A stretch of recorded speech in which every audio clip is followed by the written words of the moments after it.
Hi, let's think about where Zener diodes can be very useful. Okay, so here's a Zener diode, and the Zener diode is connected to an input voltage through a resistance R. Now, if this Vin is going to be positive, we can see that this Zener diode is always going to be in reverse bias, right? And when Vin is small enough, what will be the current that will be flowing through the Zener diode? When so let's if we draw the reverse characteristic of the Zener diode, how does the characteristic look? We just looked at this in the previous video. So initially you will have current 0, and then after the breakdown voltage the current will start to increase very quickly, and we said this voltage here is VZ0.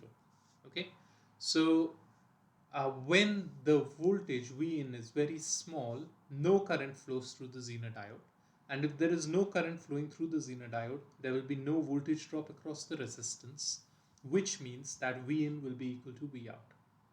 Okay, so uh, uh, we have output voltage which is equal to the input voltage when the output voltage is below this breakdown voltage.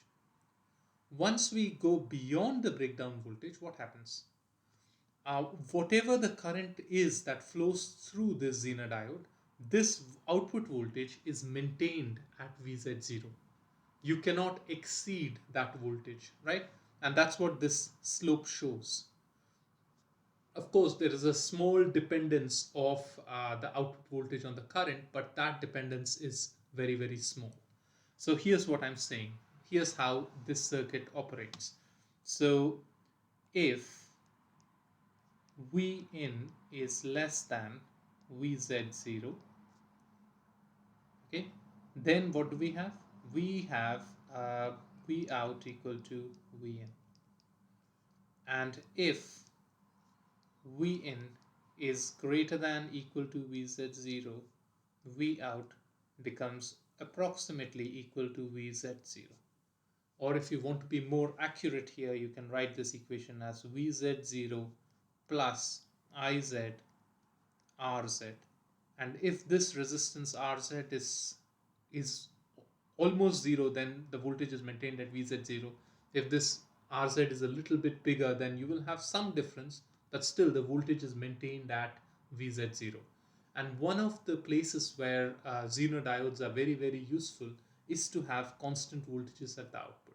So when Vin changes quite a bit, but V out needs to be maintained at a certain voltage, then you can use the Zener diode, and you can have voltage regulators that are built out of Zener diodes. Okay, and I have a problem in the problem sheet that helps you to uh, think about the application of a Zener diode as a voltage regulator.